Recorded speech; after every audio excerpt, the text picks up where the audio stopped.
Hello to all the wealth partners. Well, it's our weekly wealth partner update, and I just wanted to share a couple of things with you. So, I believe the most exciting thing that's happened this week is actually the digital marketing. Suraj and myself and the team have been setting up all our digital stuff for basically about 2 months. This week we went live in terms of reaching out to the networks, starting to get the digital actually paying on the likes of Facebook, etc. And what is fascinating, I'm going to put the link below. You can see we've now had 725 people take the test. We had more than 300 take it just this week. And our target is to get to 1,000 by the end of this week, which is fantastic. Okay. Now, why is that important? Well, because now we can scale and we can grow really quickly with regards to people that actually want it. The other thing that's really important, I'm going to do 2 other screenshots down below here where you can see the social proofing. So this is where people are rating the course and also giving comments on it. Now, this is how you scale. We've also gone on to Udemy this week, so now we're reaching out to a whole nother network. So again, if you've been irritated with me getting on airplanes to go and meet people face to face, well, this is how we're going to scale digitally. This is how we're going to get to 100,000 members, and then 1 million, and ultimately how we're going to impact 1 billion people in terms of that process. So I'm really, really excited about this. The second thing for me is the Wealth Partner Update. We did that on Wednesday night, morning for some people, very early morning for others. You should have the recording. Again, we've shared that recording with you. If you need it, just let me know. And we obviously it was a lot of information. I gave a context of the overview of the CEO letter and where we're at and the lessons we've learned, the mistakes we made in the last 12 months, and how we've really set ourselves up now for success going forward. Ken Williams went through all the funding and everything to do with that, and the valuations and everything that he's done on that side. Then Gavin, our CTO, went through all the technology and what we can expect from version 5 coming out at the end of November. Richard Dunn tried to go deep into the marketplace and the ideas of revenue, not only for the rest of this year, but for next year. Some people have reached out and said, we need more detail around that. I mean, he's got such a brain around that, and it's really quite difficult in a short amount of time. And then Hilda shared the big picture vision of how, where the wealth movement comes from, the poem that she created, why she's, an anchor investor in Wealth Migrate, and what the big picture is and how we can empower 1 billion people coming back to our purpose. And then I really shared, how the wealth partners can come together as a community. The third big win for the week is Richard Dunn. So Richard, has been part of the Wealth Migrate ecosystem for about 4 years. Up until now, he's been doing the acquisitions in Australia. I did explain at the Wealth Partner Update. I met him more than 10 years ago. He was part of the top 3 people that built the most successful property sales investment company in Australia. And later that company sold for over $5 million. They literally boomed right through the last global financial crisis.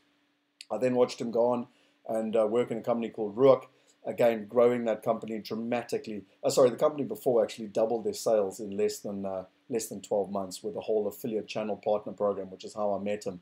And he came to South Africa, got me on board. I was one of the contributors to helping them double their sales through RPS. So I know what it's like to be the client, the affiliate, the channel partner, to be looked after. I know Teresa speaks very, very highly of him. That's how I met Teresa more than 10 years ago.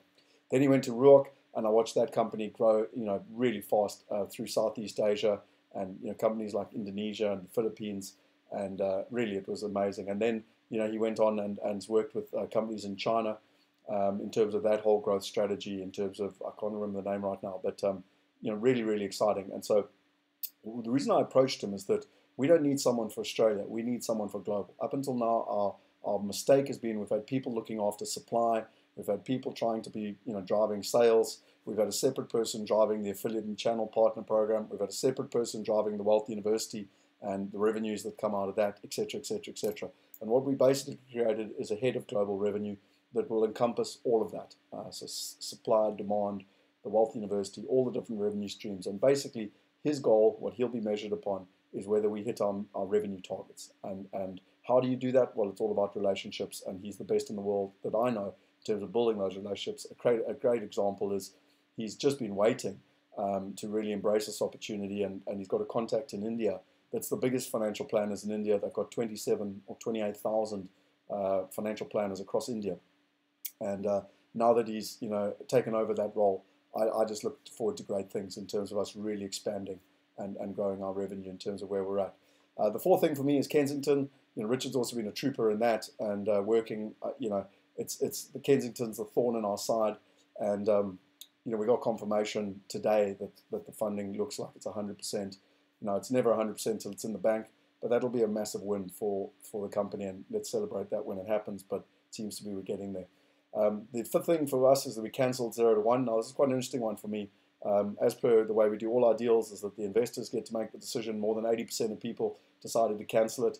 I agree with the decision. As an investor, I also voted for cancelling it. It's 18 months delayed. It's still a 3-year build, even when it does start.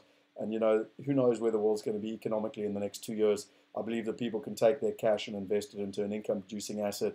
Jaco is working on a number of income-producing assets, so that's really good. But the win, actually, is that I reached out to the 4 semi-finalists for the competition winner. As we know, we were giving away an apartment. It was absolutely fascinating to me. We agreed that they would get shares in Orbvest and shares in Wealth Migrate. Effectively, they're getting $12,500 worth of shares. And what was amazing to me was that people actually came back to me. All 4 of them came back to me. 3 specifically said to me that it's actually better than winning an apartment, which really just shows you what we've got and how much people want to be part of it, which I find absolutely fascinating. And then the last thing was Cedars. Now, this has been really a focus for the last 2 months for Ken, and I've been supporting him. We had a good meeting yesterday. It looks like we've now gone live with the pre-regs page. The video should be ready today or on Monday, which is absolutely fascinating. It has been so difficult. I can't explain it to you. They do due diligence on absolutely everything. So the good news for you is that really it's the first time that we've got extensive due diligence from an external party around everything. All our stats, our KPIs, our numbers, our financials, our valuations, everything. We've had to justify it. I mean, I've worked most nights till after midnight trying to put it all together and get all the verification. It's like dealing with an investment banker basically before you list a company. And it's been fascinating also on the valuation side, and we had to use a third-party valuation tool from their perspective. It came in at 34 million, and we actually tapered that back to 24 million. So being conservative in terms of where we're at. A number of people have asked about the valuation and the numbers, and I highly recommend that you reach out to Ken and go through the numbers. A number of wealth partners have reached out. They've asked about the Orbvest thing and the Orbvest valuation, and really what we're saying to people is you must chat to the Orbvest team if you want to understand that. We've had no part to play in that, myself included. And if it's anything to do with the Wealth Migrate side, please chat to us. Whether you're chatting to the investment consultants or to anyone, the best people to speak to are to me and Ken to run through it, and also for you to really understand where you're at and the opportunity going forward. Not only how you can manage the risks, but the opportunity. And I think that's really, really important. And Ken, every single person that's spoken to Ken so far has walked away with much better clarity as to exactly what happened, where we're at, and where the opportunity lies going forward for you as an individual. And then, just to finish off, for me, we launched something on Wednesday night, which was our 10X campaign. We want to 10X the company now, 10X everything about it, the tech, the demand, the revenue. And to do that, we need to 10X our community. And so it's the 10X campaign, and it's the power of 10. And if every wealth partner commits for Cedars at least $10,000, or if they put in 10,000 themselves, or they commit to get 10,000, then we're going to raise over $1.3 million, and then the Cedars will bring in the rest, and then we fully capitalized for more than 12 months. And I would just ask you to give us that opportunity, because as a community, I believe that we can exponentially grow then going into 2019. We've got all the tools, we've got the team. Now's the time to take advantage of that exponential opportunity. So in terms of 10X and the power of 10, well, either put in $10,000 plus yourself, or make sure that you commit to getting 10 friends to put in $1,000 each, or 20 friends to put in $500, because the time is now. We'll be able to launch that pre-reg going into next week in terms of where we're at. I wanted to add one point that I think is really, really, really important. I'm not asking you to do anything that I'm not doing myself. I really believe in this team and the opportunity, and because of that, my wife and I, Kelly, are committing $75,000 to the Cedars campaign. So I'm putting my money where my mouth is, and hopefully that gives you confidence in how much I believe in what we're doing. We've had over $400,000 committed. Ken's talking to people all the time, so that's quite exciting. Our target from our internal community, including all our members, not just the wealth partners, all our members, is $1 million. And so we've made good progress in the last week or two, which is really, really exciting. And as I said, Ken's reached out to all the Anchor, all the Class A shareholders around an opportunity to talk to him around the Anchor opportunities. He sends you a calendar link, check your emails, because it's a great opportunity for you, and we've got some good ideas around that in terms of what's in it for you. And so I think that's all from me. A good week, a very solid week. A lot of important things have been achieved, but most importantly for us this week was the three things I said. The Suraj, digital marketing, because that's how you truly scale now. The Wealth Partner update and giving you guys clarity. Richard Dunn joining, in terms of the global revenue. I'm super excited about that. I can't explain to you the ideas that he brings to the table and how you're going to see exponential results out of that. And then lastly, getting Cedars over the line has been a real challenge. But I think it's really nice that we've been all approved now and it's all going ahead, which is fantastic. It's a real win for all of us as shareholders. That's Scott signing out. Thanks as always for your commitment to this community. Let's live up to our purpose and our vision. Let's empower 1 billion people. And the principle of you can have anything you want in the world if you help enough other people get what they want. When we empower 1 billion people, it's only a matter of time till we create $1 billion company.